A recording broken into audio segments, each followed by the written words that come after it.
It's the sound of celebration, the pop of a cork at a wedding, the clink of glasses on an anniversary, the glug of a cheap bottle into a plastic cup at a party. It's the quiet glass of red at the end of a long day, and the fancy bottle you save for a special occasion. In the history of the West, there is no substance more sacred. For 2,000 years, it has been the centerpiece of the world's largest religion, a sacrament that, through the miracle of transubstantiation, turns humble fermented grape juice into something divine. It is literally the blood of God. And it's also the genesis of the hangover. It's the official fuel of our worst impulses, the ancient social lubricant that has powered everything from the ecstatic, chaotic festivals of the Greek god Dionysus to just really, really bad decisions on a Saturday night. It's the drink of sublime poetry and slurred, embarrassing confessions. This is the central paradox of wine. It's both the Holy Spirit and the party animal, and that tension is the key to its story. Without wine, there is no spread of Christianity, no Roman Empire, no clear line between civilization and the barbarians. It's a story of religion, conquest, class, and chemistry. So go ahead and pour yourself a glass. Get comfortable. And let's get into the most spiritually profound and deeply messy story in the history of food. The story of wine. Now, when we think of wine as a status symbol, we're not just talking about bringing a $30 bottle to a dinner party to look sophisticated. That's not even the beginning of the story. I'm talking about the insane, multi-billion-dollar world of fine wine auctions, where hedge funds and anonymous collectors bid staggering amounts of money on a single bottle of Burgundy, a bottle that many of them will never, ever drink. No, really.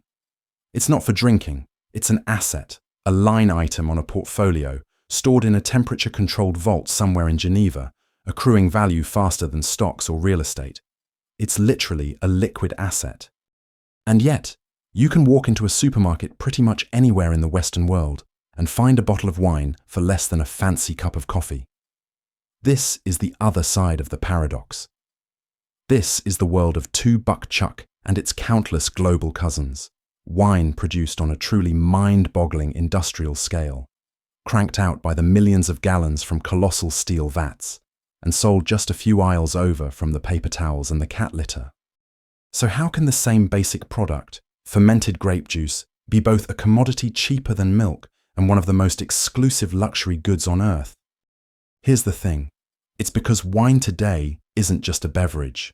It's a liquid class barrier, a system carefully constructed over centuries to separate the haves from the have-nots. And the most shocking part is that this isn't some modern accident of capitalism.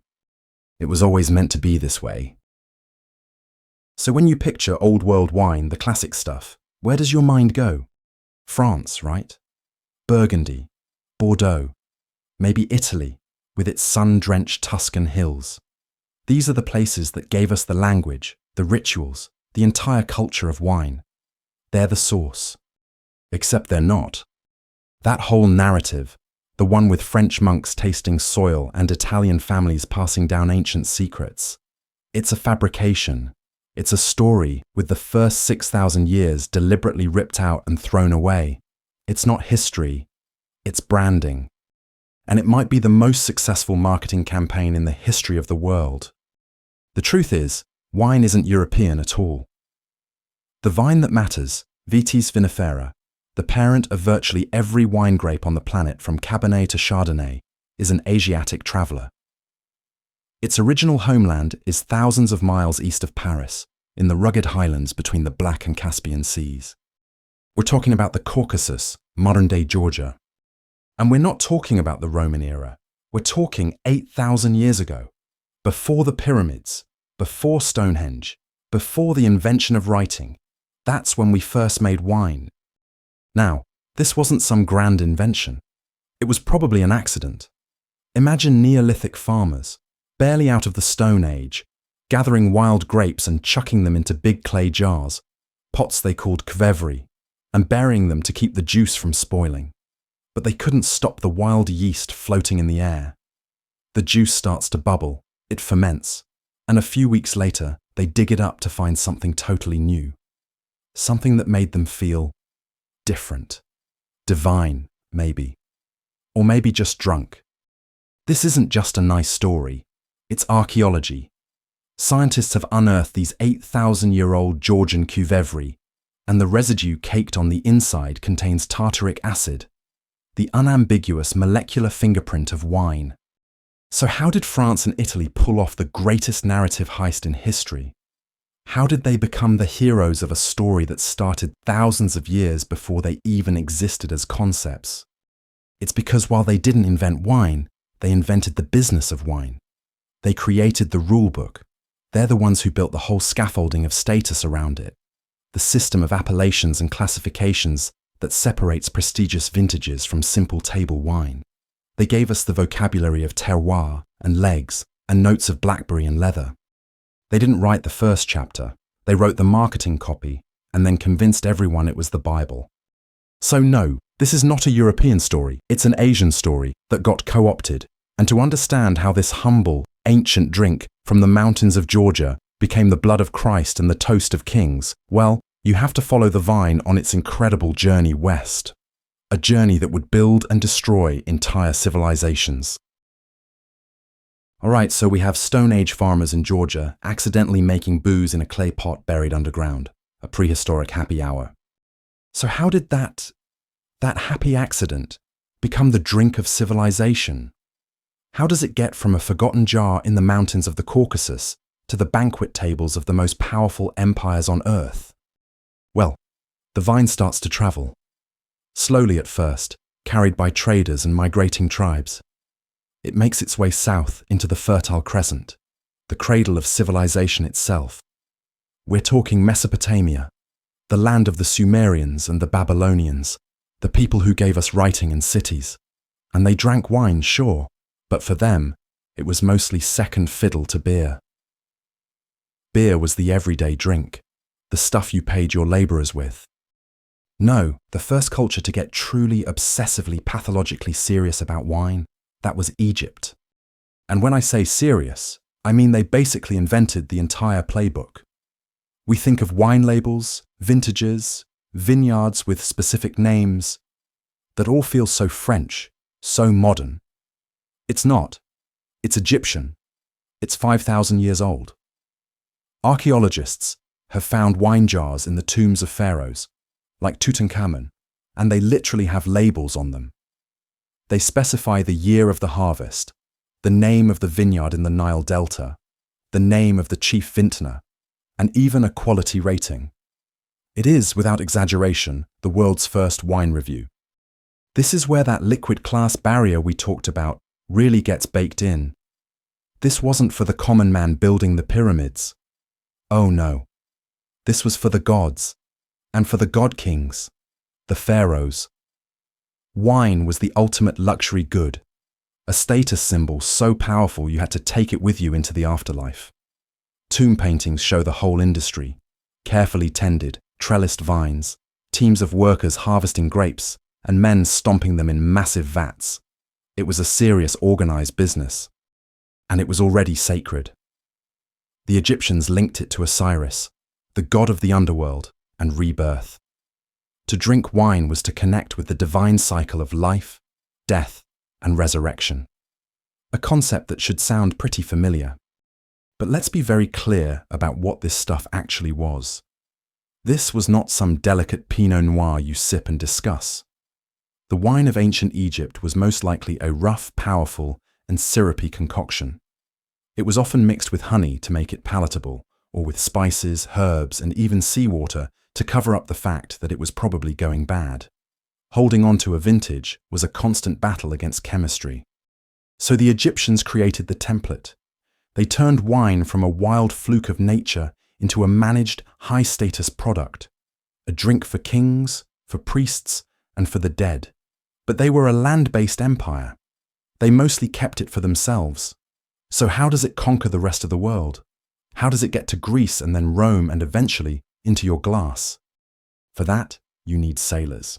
You need the greatest maritime traders of the ancient world, the people who would turn the entire Mediterranean Sea into a superhighway for grapes. You need the Phoenicians. Okay, So Egypt invents the wine list and turns fermented grape juice into a status symbol for god kings. The whole playbook. And at the end of the last section, we promised you a story about sailors and the spread of wine across the sea. But we can't set sail, not yet, because we have to stop and recognize that what just happened in Mesopotamia and Egypt isn't just a detail. It's maybe the most important moment in this entire story. This is the great fork in the road for alcohol, the point where two drinks, born from the same basic idea of fermentation, go off in two completely different directions. On one path, there is beer. On the other, wine. And that decision is going to shape the next 3,000 years of Western civilization. Let's get into it. The societies of the Fertile Crescent, the Sumerians and the Egyptians, they were grain empires. Their entire world was built on barley and wheat. It's what fed their armies, funded their temples, and built their pyramids. So what do you do with all that grain? You make bread, and you make beer. In fact, they were practically the same thing. Beer was liquid bread. It was a thick, nutritious, porridge-like slurry, packed with calories. It was the original energy drink, the paycheck you got, in a clay mug, after a long day of hauling limestone blocks in the desert sun. It was fuel for the laboring masses. But wine was completely different. Grapes are a fussy crop. They don't just grow anywhere, and they certainly didn't thrive in the desert heat of Mesopotamia, or outside of a few very specific, very valuable pockets of land in the Nile Delta. In a world where every square foot of irrigated land was needed to grow food for the populace, choosing to grow grapes was a statement. It meant you could afford to waste precious land on something that wasn't about survival. Or, even better, you could have it brought in from far away, imported. And the second something has to travel hundreds of miles by boat or caravan to get to you, well, it stops being a beverage and it starts being a luxury. And that's the whole point. This is where the liquid class barrier is truly forged. Beer is for everyone. It's sustenance. It's communal. Wine is for the chosen few. It's exclusive. Drinking wine wasn't just about thirst or getting drunk. It was a way of saying, I am not one of them. I do not drink what the pyramid builders drink. I am closer to the gods. So as this ancient drink from the Caucasus begins its journey out into the wider world, it's not just carrying alcohol.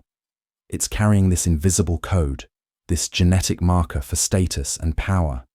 It arrives pre-packaged as the drink of the elite, and the people who would carry that package to every corner of the ancient world. Well, like we said, for that you need sailors. All right, so for 2 sections now we've been talking about the need for sailors, for some group to finally take this high-status sacred drink of Egyptian kings and turn it into a global phenomenon. And here they are, the Phoenicians. If you've never heard of them, just picture the FedEx of the ancient world. They were a civilization of traders and mariners who from about 1500 BC basically owned the Mediterranean Sea, and they carried everything: timber, textiles, metals, glass. But their most important cargo, the product that would trace their roots across the map for future historians, was wine. They took those Egyptian-style clay amphorae, loaded them onto their ships, and delivered them to every port from Spain to North Africa. But their most important delivery, the one that would change the course of Western history, was to the rocky mainland and scattered islands of Greece. And here's where the story takes a massive turn. Because the Greeks looked at this syrupy, sacred drink of the pharaohs, a symbol of absolute, divine power, and they did something completely revolutionary with it. They gave it to the people. Well, some of the people.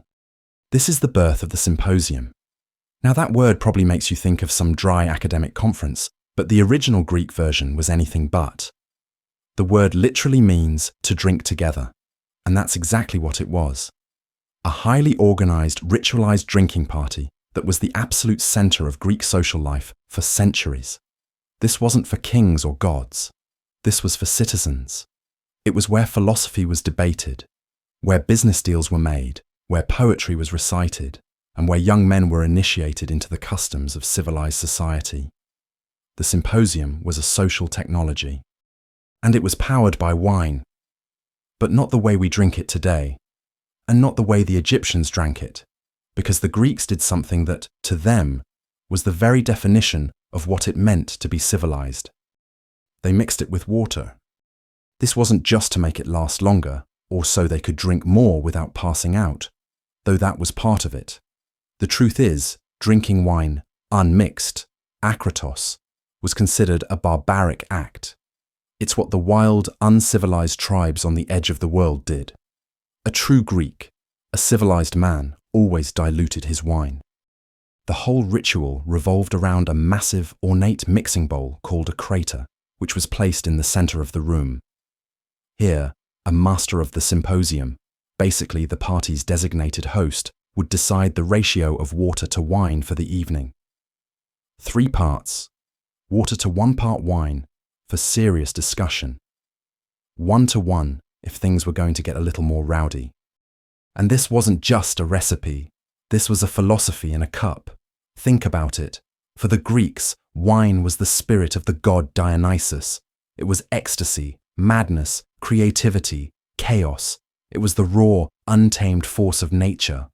The water was reason, order, human ingenuity, control. It was civilization. That crater in the middle of the room was a stage. It's where the Greeks acted out their most fundamental cultural challenge, how to embrace the wild, creative, and dangerous power of the irrational without being destroyed by it. How to balance civilization and madness. They took the central paradox of wine, the sacred and the profane, the divine and the destructive, and they didn't solve it. They ritualized it. They built an entire social institution around carefully, deliberately managing it. And that idea, that wine could be a tool to build a civil society, that's a concept that the Romans, watching from across the sea, were about to take and run with, on a scale the world had never seen. At the end of the last section, we said the Romans were about to take the Greek idea of wine as a tool for civilization and run with it on a scale the world had never seen. And run with it they did. Where the Greeks built a delicate philosophical ritual around wine, the Romans just saw a tool, a brutally efficient one. They looked at the vine and they didn't see Dionysian madness. They saw logistics. They saw an engine of conquest. The Greeks turned wine into a conversation starter. The Romans turned it into a weapon. This is the moment wine goes from a craft to an industry. The Romans were masters of scale, and they applied that genius to the grape. They developed the first large-scale screw presses, allowing them to extract juice faster and more efficiently than stomping ever could. They built specialized tanker ships, fitted with enormous clay jars called dolia, that could transport thousands of gallons of wine in bulk. This wasn't fine wine in a carefully sealed amphora. This was the 2-buck chuck of the ancient world, cranked out by the shipload. And this is where the entire narrative shifts. Because when you produce something on this massive scale, it stops being purely a luxury.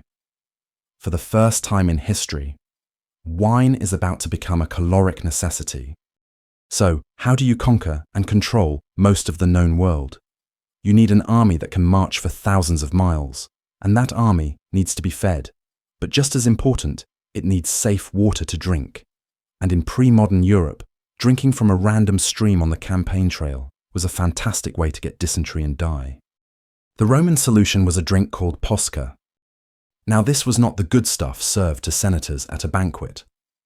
Posca was the absolute bottom of the barrel. It was a cheap, sour, low-alcohol wine, often already on its way to becoming vinegar, mixed with water and sometimes herbs to make it even remotely palatable. But it was genius. The acetic acid in the vinegar wine killed off bacteria, making any water source instantly safer to drink. It was hydrating, and it delivered a crucial payload of calories to a legionary on the march. It was basically the Gatorade of ancient warfare. And this simple, frankly terrible drink is what fueled the Roman legions. It powered their marches across Gaul, their invasion of Britain, their push to the frontiers of Germania. Roman expansion was literally powered by sour grapes. So everywhere the legions went, they brought the vine with them, planting vineyards near their new forts and settlements to guarantee a steady supply of their military-grade fuel. They thought they were just building an empire, but in reality, they were doing something else. All across France and Spain and Germany, they were planting the seeds of the future. They were laying the groundwork for the very cultures that would one day eclipse Rome as the masters of wine. All right, so the Romans plant the seeds of Europe's great wine cultures. They turn it into the Gatorade of ancient warfare, the fuel for an empire. It sounds almost productive, efficient. But we need to stop and talk about what that really means. We talked about two buck chuck, about wine made on a truly mind-boggling industrial scale. And in the ancient world, industrial scale meant only one thing: slavery. And not just a few servants pouring wine for senators. We're talking about a vast, state-sponsored system of human trafficking that made the entire Roman wine economy possible. This was the brutal reality of the latifundia, a word that literally just means spacious estates. But what it really meant was the plantation, and it was a model built on pure human misery. So where did all this labor come from? Well, every time the legions conquered a new territory, Gaul, Germania, Britain, they didn't just take the land, they took the people. Hundreds of thousands of them, captured in battle, rounded up from their villages and shipped back to Italy in chains. They were branded, shackled into work gangs, and put under the authority of an overseer whose only job was to extract the maximum amount of work before they died. And they died, constantly. Writers like Cato the Elder, in his manuals on how to run a farm, were chillingly clear about the economics of it all. A slave wasn't a person, it was an implement. Just like a broken plough or a worn-out ox, an old or sick slave was to be sold off. It was cheaper to work them to death and buy a new one than to provide food and shelter for someone who wasn't productive. It's the same sick logic we'll see 1,000 years later in the sugar fields of the Caribbean. The life expectancy for a slave on a Roman latifundium was shockingly low. You were a disposable part of the machine. So that beautiful, rolling, sun-drenched Italian landscape, the one we picture with its tidy rows of vines climbing up the hillsides, that manicured beauty wasn't natural. It was carved out of the earth by the hands of a disposable workforce. The sublime poetry of Horace and Virgil, the boisterous parties and the civilized banquets. They were all floating on an ocean of cheap wine, a wine steeped in the blood and sweat of millions. This wasn't an engine of conquest, it was a cancer, and it was eating the Roman Empire from the inside out. A system this brutal, this dependent on constant, violent expansion, can't last forever. And when it all came crashing down, the vine and wine itself would need a new protector to survive the chaos. And at the end of the last section, we said that a system this brutal, a cancer eating an empire from the inside out, couldn't last forever. And it didn't. The whole thing came crashing down. And not in a single dramatic moment, but in a long, slow, messy collapse. The Roman legions pulled back from the frontiers. The aqueducts that fed the cities crumbled. The stone-paved roads that carried the armies and the merchants turned to mud and weeds. Trade stopped. Knowledge was lost. An interconnected world shattered into a million tiny, isolated and violent pieces. This was the start of the so-called Dark Ages. And in all that chaos, the vast commercial vineyards that had been carved out by slaves were one of the first things to go. They were either abandoned, overgrown, or torn up to plant something more useful, like wheat. The art of large-scale winemaking, the presses, the specialized ships, the entire infrastructure, it basically vanished. So how did the vine survive? In an era of chaos and subsistence farming, who had the time, the resources, or the knowledge to cultivate something so fussy and complex? The answer is honestly wild. And it was the one institution that not only survived the fall of Rome, but actually got stronger. The Catholic Church. Here's the thing. It wasn't about preserving history or culture. It was about something far more fundamental. It was about theology. To put it as simply as possible, if you want to celebrate the Mass, you need bread and you need wine. It represents the body and blood of Christ. It wasn't a luxury. It wasn't a status symbol anymore. It was a spiritual and logistical necessity. No wine, no communion. No communion, no church. And who was going to make all this desperately needed holy wine? Not the terrified peasants hiding from Viking raiders. The monks. Across the ruins of the old empire, monasteries began to spring up.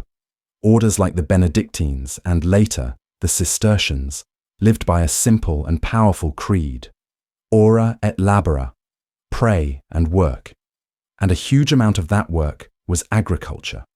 While the rest of Europe was forgetting how to read, these monks were copying ancient Roman texts on farming. While lords and knights were busy fighting each other, these monks were methodically clearing land and planting vineyards. They became the unlikely guardians of both chemistry and agriculture. They weren't just making wine to get by. They were studying it. They meticulously documented which grape varieties thrived on which specific hillsides. They experimented with different pruning techniques. They perfected methods of pressing and fermentation. They were, without exaggeration, running Europe's first and only agricultural research centers. They didn't just save wine from extinction, they reinvented it. In the middle of all that darkness, in their walled-off, self-sufficient little islands of order, they were painstakingly drawing the map of the future of wine. They were laying the sacred groundwork for the vineyards of Burgundy, of Champagne, of the Rhine. An empire of faith had replaced an empire of conquest, and the blood of Christ had just saved the soul of the vine. So the church saved wine. The blood of Christ had just saved the soul of the vine. It's a great line. It's a powerful story. But it's not the whole story. Because just saving wine from extinction, that was the easy part. These monks were about to do something far more radical, far more profound. They weren't just going to preserve wine. They were going to give it a philosophy. They were going to give it a soul. And for that, we need to talk about one specific group, the Cistercians. Now the Cistercians were a breakaway group from the Benedictines. Think of them as the special forces of monasticism. They thought the Benedictines had gotten too comfortable, too worldly. The Cistercians wanted a purer, more austere life. Pray and work wasn't just a motto, it was a hardcore, dawn to dusk, all-consuming reality. And a huge part of their work was tending the vineyards of Burgundy. But here's where it gets interesting. They weren't just making sacramental wine. They were studying it, obsessively. They were keeping meticulous, century-spanning records of every harvest, every fermentation, every subtle variation in the finished product. They were part farmers, part chemists, and part mystics. And the mystery that obsessed them for literally hundreds of years was this. Why does wine from grapes grown right here, on this little patch of land, taste completely different from wine made from the exact same grapes grown 100 feet over there? The rainfall is the same, the grape is the same, the man tending the vines is the same. What could possibly be different? After generations of this single-minded focus, they arrived at an answer. A single, revolutionary idea that would become the absolute foundation of the modern wine world. Terroir. The word comes from the French terre, for earth or land. But it's so much more than just dirt. Terroir is the belief that a specific, unique plot of land, its soil composition, its drainage, the angle of the slope, the way the sun hits it in the afternoon, the way the wind moves across it, that all of this together creates a unique identity, a signature of place, a soul, and that the wine is simply that soul made liquid. This was an insane intellectual leap. And how did they figure this out? Well, legend has it, they tasted the soil. No, really. The monks would literally put the dirt in their mouths. They would feel its texture, try to understand its minerality. They were trying to draw a direct line from the taste of the earth to the taste in the glass. It's a crazy, beautiful, almost holy form of data collection. And the result of this centuries-long project is the wine map of Burgundy we know today. All those famous, ruinously expensive vineyard names, Romanée-Conti, La Tâche, Clos de Vougeot. These aren't just brand names created by a marketing department. They are what the monks called climates, tiny, precisely delineated plots of land, each one identified, walled off, and documented by the Cistercians for its unique character. This is the origin story of that multi-billion-dollar bottle we talked about at the beginning, the reason that one tiny patch of dirt is more valuable than a block in central London. It's because 1,000 years ago, a group of monks in simple robes decided it was, for all intents and purposes, holy ground. They had created a sacred map of quality, a spiritual hierarchy of taste written directly into the earth itself. But a system this powerful, this valuable, it couldn't stay locked behind monastery walls forever. So what happens when this spiritual blueprint for greatness falls into the hands of the secular world? What happens when dukes and kings and merchants realize there's a fortune to be made from it? Well, that's when wine stops being just about God and starts being about money. At the end of the last section, we asked what happens when wine stops being just about God and starts being about money.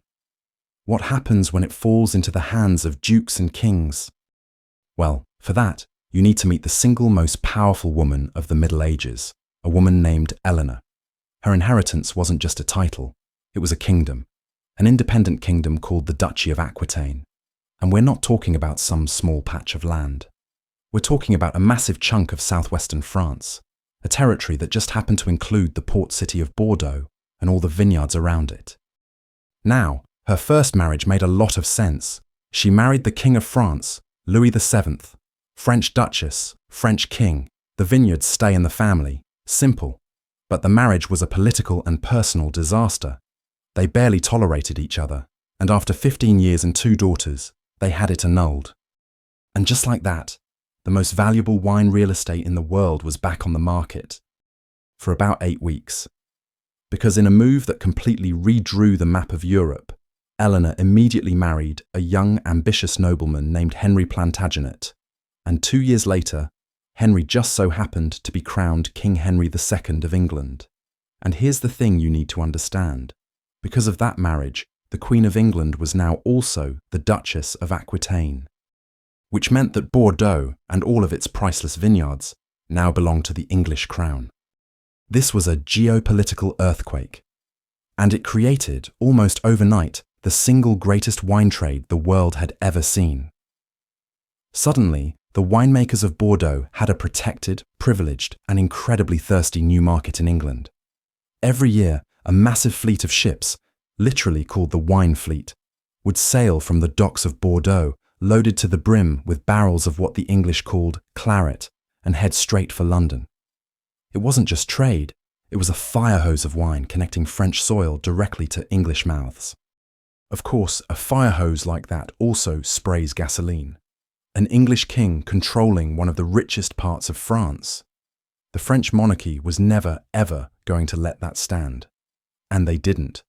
This single marriage planted the seeds for 300 years of almost constant warfare between England and France. It was the direct trigger for the 100 Years' War. So think about that. One marriage didn't just launch a global industry. It drew the battle lines for centuries.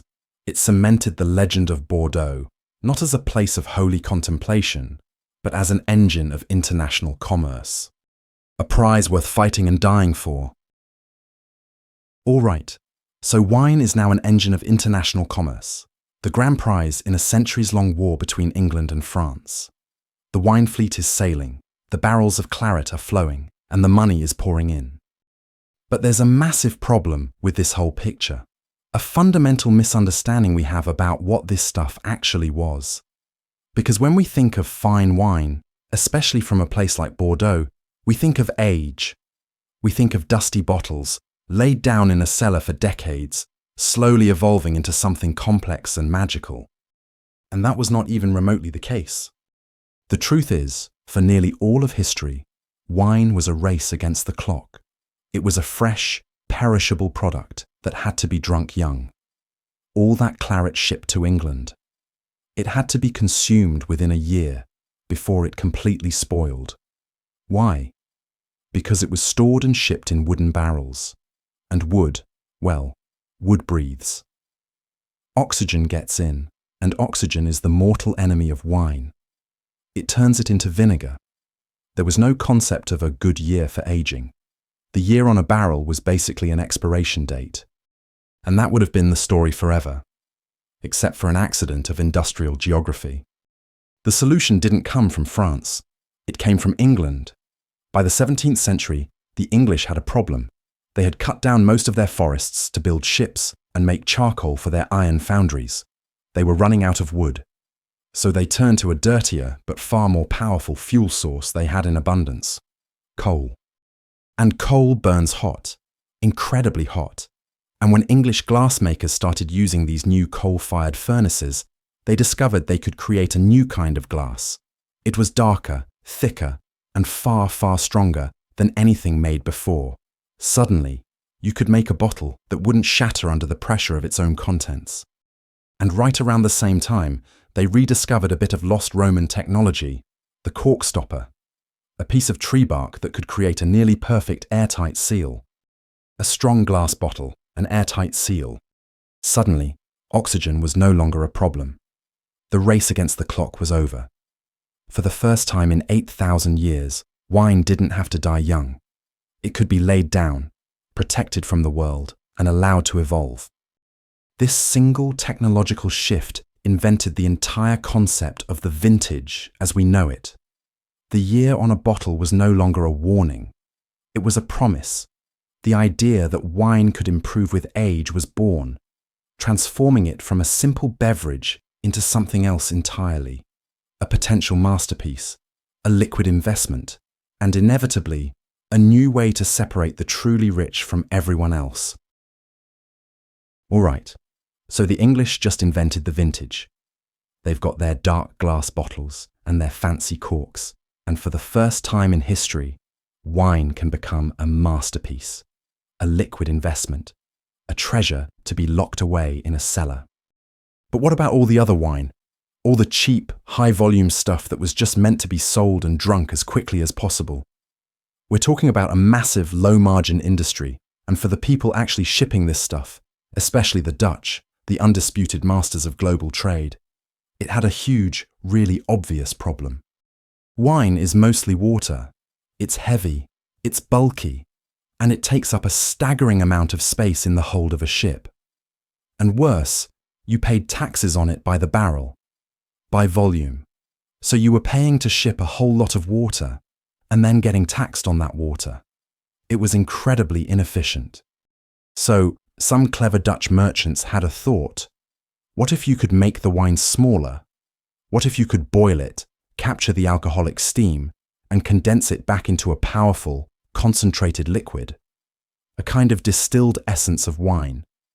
It was a process they called burning. They were making burnt wine. In Dutch, that's brandewijn. Today, we just call it brandy.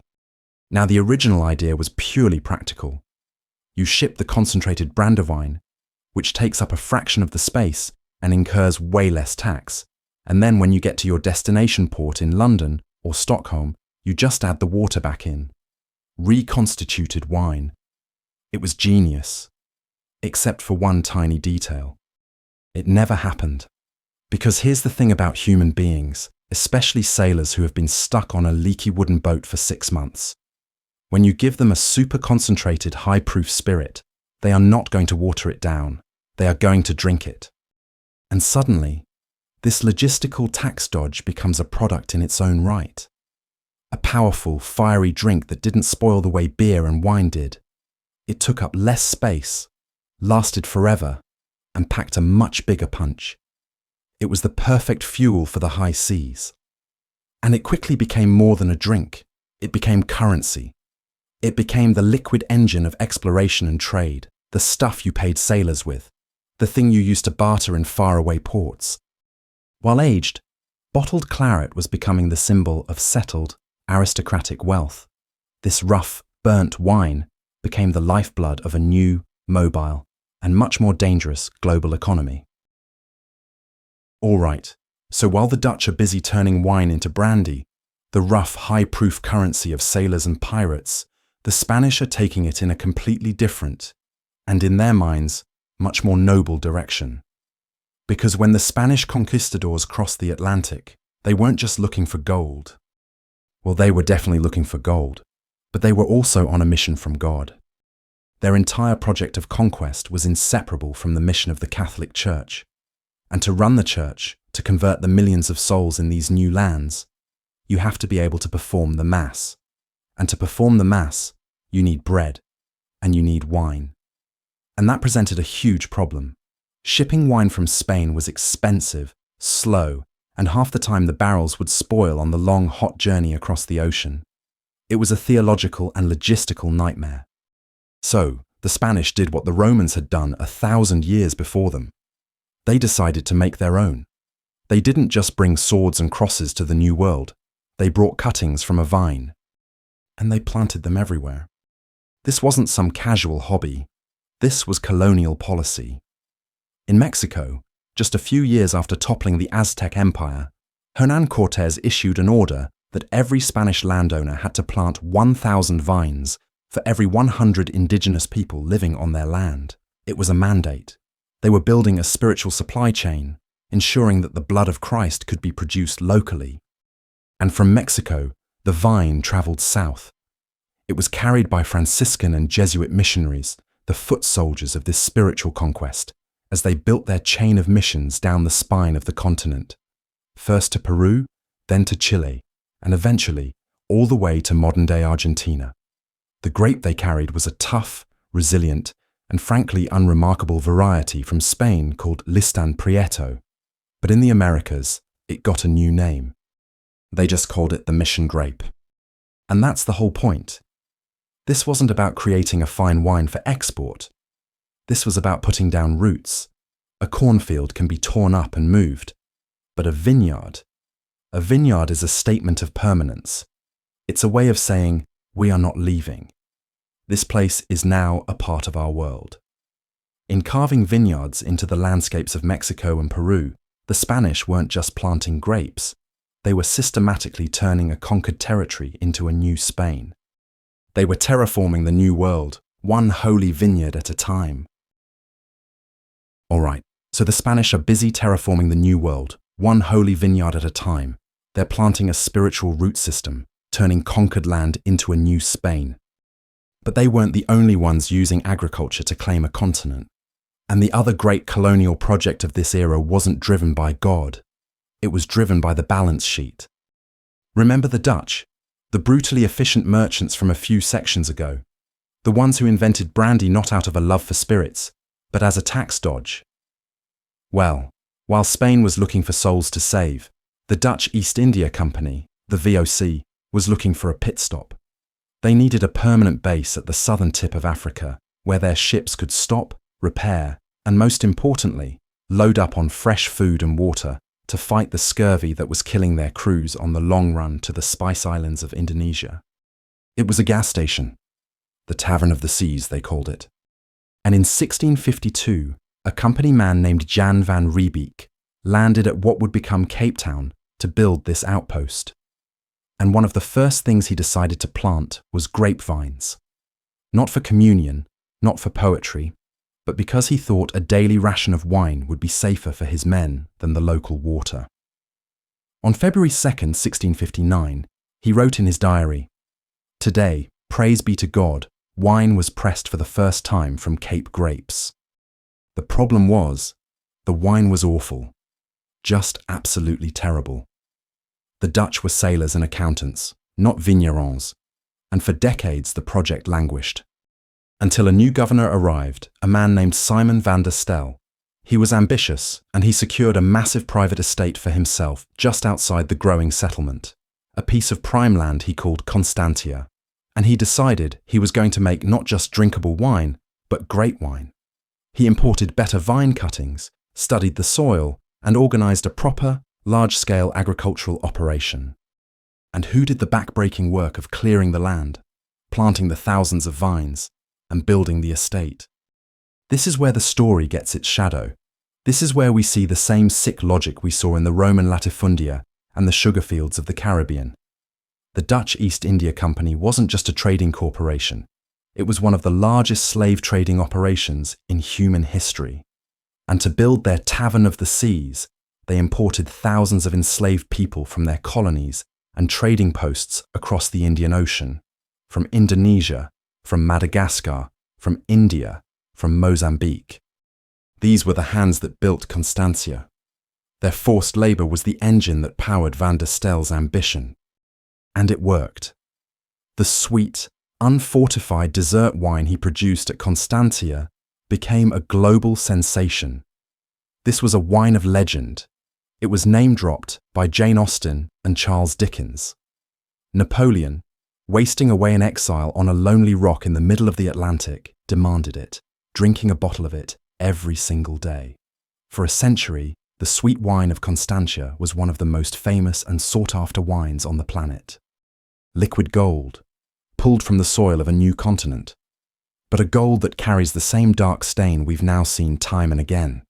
The beautiful myth of a perfect vintage hiding the brutal, simple truth of colonial exploitation.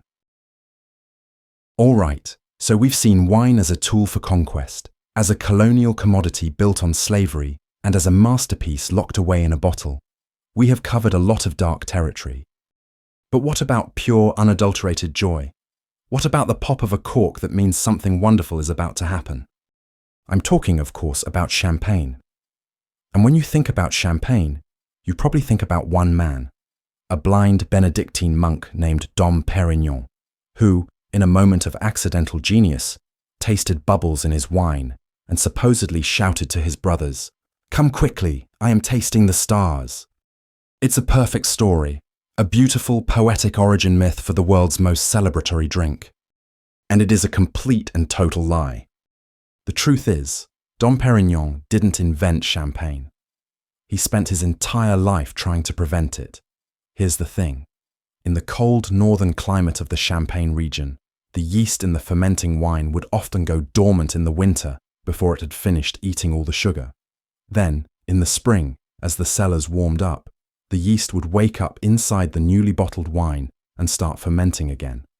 This created a secondary blast of carbon dioxide inside a sealed glass container. And that was a disaster. This wasn't a delightful effervescence. This was a potentially lethal flaw. The pressure would build and build until the bottles would randomly, violently explode. A single exploding bottle could set off a chain reaction, wiping out an entire cellar's worth of product. Winemakers called it le vin du diable, the devil's wine. Cellar workers had to wear heavy iron masks, basically fencer's masks, just to avoid getting their faces shredded by flying glass. So, Dom Perignon's actual job as a cellar master wasn't to create this bubbly menace. It was to get rid of it. He was a master blender, dedicated to making the best possible still wine. He pioneered using thicker English glass and stronger corks from Spain, not to nurture the bubbles, but to contain the devil if he couldn't stop him from showing up. So how did this catastrophic bug become the ultimate feature? Well, once again, you can thank the English. They developed a taste for this fizzy French wine, which they found novel and exciting. Soon, what was a provincial flaw became the height of fashion at court, and the French aristocracy, always looking to see what was trendy across the channel, followed suit. And just like that, the devil's wine was rebranded. A production error became a symbol of luxury. An accidental rupture in a bottle became the official sound of celebration. It's maybe the greatest marketing pivot in the history of food, convincing the world that a flaw wasn't just good. It was perfection. So, for centuries, this was the system. You had the sacred map drawn by the monks in Burgundy. You had the Grand Chateau of Bordeaux. You had the devil's wine in Champagne, rebranded as the ultimate symbol of aristocratic luxury. Wine wasn't just a drink. It was the liquid foundation of power.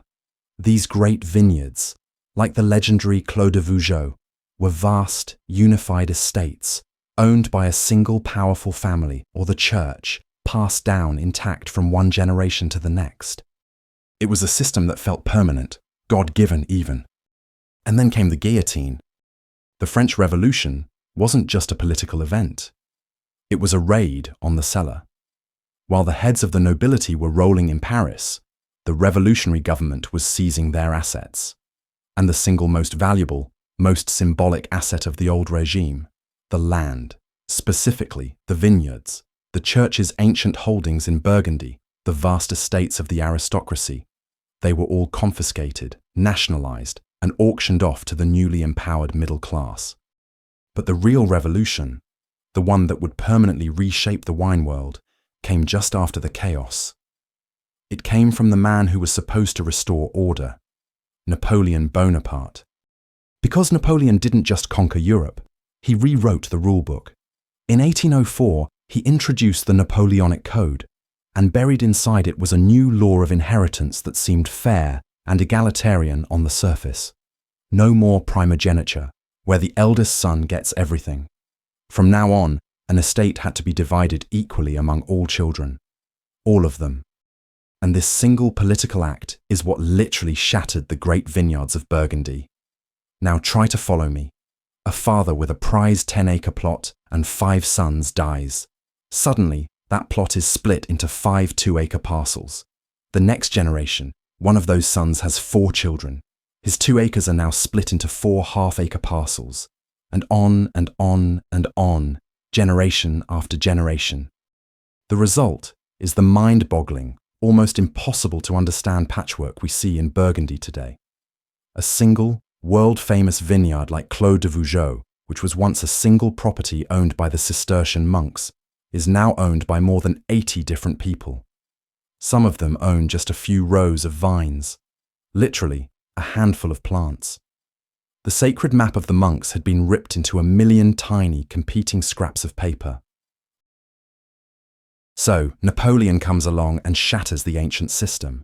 His inheritance laws rip Burgundy into a million tiny pieces. It was a total rupture, a complete reinvention of what it meant to own a piece of sacred ground. But here's the thing. It was a human problem. It was a political and economic rupture. What was shattered by law could, at least in theory, be stitched back together by marriage or money. The vines themselves, the living heart of the whole story, were fine. Until they weren't. Around the middle of the 19th century, something strange starts happening. It begins quietly, in the southern Rhône Valley of France. A few vines start to look sickly. Their leaves turn a jaundiced yellow in the middle of summer. Then, for no reason anyone can understand, they just wither and die. The next year, the mysterious blight has spread to the neighbouring plots. And then the next. And the next. It's a plague, an invisible, unstoppable wave of death that begins to roll across France and then across the rest of Europe. For years, nobody has any idea what's happening.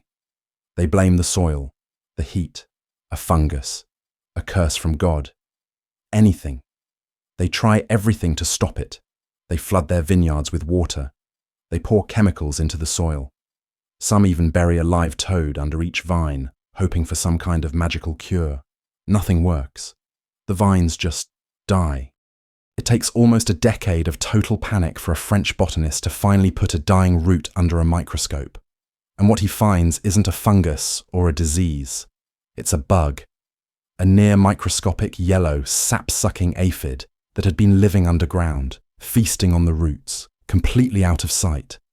They give it a dramatic name, Phylloxera vastatrix, the devastator. And where did this devastator come from? How did it appear out of nowhere? Well, it turns out it wasn't from nowhere, it was from America. In the decades before the plague, European botanists had become obsessed with collecting foreign plant species. They'd had special American vines shipped over to study them, and clinging to the roots of those imported American vines, hiding in the soil, was a tiny, stowaway passenger, an insect that American vines had co-evolved with for millennia, developing natural defenses. But the European vine, Vitis vinifera, the parent of every single great wine on the continent, had never encountered this bug before. It had zero natural immunity. The result was an agricultural apocalypse. And that is not an exaggeration. The phylloxera plague was the single greatest catastrophe in the entire history of food. It moved like an invisible fire across the continent.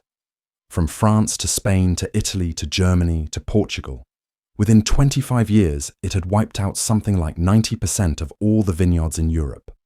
Imagine it. Generations of work, gone. The sacred map of the monks, erased. The grand chateau of Bordeaux, their priceless vines dead. The entire Cognac region, completely destroyed. A civilization built on wine was watching its own death, pulled out of the ground one dead root at a time. This was it. The end of the story. So what do you do? What do you do when your entire world is being eaten alive by an invisible enemy from a new world? How do you possibly come back from the end of everything? So, this was it. How do you come back from the end of everything? For years, the greatest minds in Europe had no answer. The agricultural apocalypse just kept rolling, turning centuries of history into fields of dead sticks. But in the middle of all that despair, a few scientists and farmers started to put two and two together. The thinking was desperate. It was almost blasphemous. The American vine was immune to the American bug, but its grapes made terrible wine. The European vine made perfect wine, but its roots were exquisitely vulnerable. The problem was American. The victim was European. So what if the solution was both? This is where things get truly, truly weird. The idea they came up with is a process called grafting, and it is, essentially, botanical open-heart surgery. You take the top part of the European vine, the part that grows the leaves and the precious perfect grapes, a piece called the scion. Then you take the rugged, pest-resistant root system of a common American vine, and you literally splice them together, binding them with wax until the two plants fuse into one. A single hybrid organism. A Frankenstein's monster of a vine. And it worked. It actually, miraculously worked. The European top half could continue making its legendary grapes, totally oblivious to the war happening underground, and the American bottom half, the rootstock, would just sit there, immune to the phylloxera, happily slurping up water and nutrients and keeping the whole enterprise alive. This is the great, beautiful, biological irony at the heart of the modern wine world. The plague came from America, and so, the savior had to be American too. They had to save the French soul by giving it an American body. So, think about that. Today, when you drink a glass of Bordeaux, or Burgundy, or Champagne, literally any of the classic wines of Europe, you are drinking a lie. A beautiful lie, but a lie nonetheless. That famous French terroir, that sacred European ground, it's all being mediated through an American root system. The soul may be French, but the feet, the foundation, the very thing that physically connects that holy vine to that holy ground, is, and forever will be, an immigrant. So, they saved the vine. This Frankenstein's monster, this American root with a French soul, had brought European wine back from the dead. A miracle. But here's the thing about solving a biblical-level apocalypse. You almost always create a whole new set of problems. The problem was time. It takes years to replant 90% of an entire continent's vineyards, and in the meantime, with authentic wines suddenly scarce and expensive, the market became a complete free-for-all, a wild west of fraud. Why bother going through the trouble and expense of actually growing grapes in Burgundy when you could just buy some cheap, high-alcohol plonk from Algeria, mix in some water and chemicals for colour, and slap a Burgundy label on the bottle? And that's exactly what happened. The market was flooded with fakes, a rising tide of industrial counterfeit wine that was threatening to wash away the value of the real thing entirely. For the actual growers in Burgundy, Bordeaux, and Champagne, the ones painstakingly replanting their sacred heritage, this was an existential threat. Their names, their history, the centuries of work laid down by the monks, was being turned into a meaningless joke by con artists selling gutter juice. And as a general rule, you don't mess with a French farmer's livelihood. They revolted. And I'm not talking about a strongly worded letter. I mean riots. Massive protests in the streets, blocking railway lines, burning fake wine by the barrel. They were literally fighting a war for the soul of their land. To stop the country from sliding into civil war, the French government was forced to step in, and their solution was one of the most radical and most important ideas in the entire history of food. They decided to legally define what the words on a label actually mean. They created the Appellation d'Origine Contrôlée, the AOC, Controlled Designation of Origin, and it is, basically, a legal fortress built around a specific taste. It's not just a line on a map. The AOC laws dictate everything: the precise geographical boundaries of the land, the only grape varieties you're allowed to plant there, how you have to prune the vines, the maximum amount of wine you can produce, your entire winemaking process. It was a rulebook for authenticity written into law. And what's crazy is, this had never really happened before. This was the moment that a place, a piece of dirt, was transformed into legally protected intellectual property. It was the invention of a guarantee. The idea that a name on a bottle isn't just a place, it's a promise of history, method, and character. It was the birth certificate for our entire modern concept of authentic food, a blueprint that would eventually be copied for everything from Roquefort cheese to Parma ham. It's the legal architecture that makes the whole system work. The invisible wall that separates the $20,000 bottle from the $2 wine in the bargain bin. They weren't just saving their industry, they were inventing the rules of the game.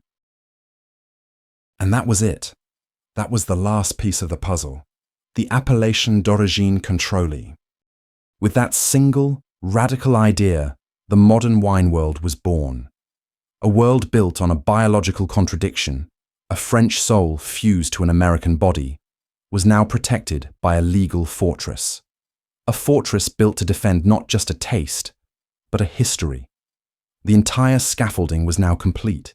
The invisible architecture that separates the sacred from the profane, the masterpiece from the manufactured. The rules of the game were finally set. So let's go back to where we started. To that glass of wine. We talked about a paradox at its heart. The tension between the Holy Spirit and the party animal, between the blood of God and the fuel for our worst decisions. And what this whole journey has shown us is that this isn't a contradiction at all. It's a story. It's 8,000 years of history co-fermenting in the bottle. Think about the journey that liquid has taken to get to you. It began as an accident in a clay pot, buried by Stone Age farmers in the mountains of Georgia. Then it was turned into a status symbol for Egyptian god kings, the world's first luxury good, complete with vintages and reviews. It was adopted by the Greeks, who tried to civilize its madness by mixing it with water, turning a drink into a philosophical debate. It became the military-grade fuel for the Roman legions, the Gatorade of empire, squeezed from the earth by the hands of millions of slaves. When that empire collapsed, the vine was saved from extinction by the one institution that needed it to survive, the church. It was guarded by monks who not only preserved it, but sanctified it, tasting the dirt to create a spiritual map of the earth that we still use today. It became the prize in a war between England and France, the engine of international commerce sealed in a new kind of bottle, and when it was all wiped out by an invisible American plague, it was brought back from the dead by grafting it onto its enemy's own roots. And that gap we talked about in the beginning. The one between the $20,000 bottle of Burgundy and the $2 bottle from the supermarket. It's not some random quirk of capitalism. It's the direct result of this story. It's a liquid class barrier built layer by layer over centuries by priests and monks, by merchants and kings, and finally, codified by French lawyers. The value isn't just in the fermented juice, it's in the accumulated weight of all that history, the religion, the conquest, the class, the chemistry. So the next time you hear that sound, the pop of a cork, the glug into a glass, remember what you're really drinking. It's not just wine, it's the ghost of a Roman slave and a Cistercian monk. It's the ambition of a queen and the desperation of a farmer facing an apocalypse. It's the taste of human genius and human brutality, of sacred devotion and commercial greed, all captured together. It's the whole beautiful, messy story of civilization in a glass.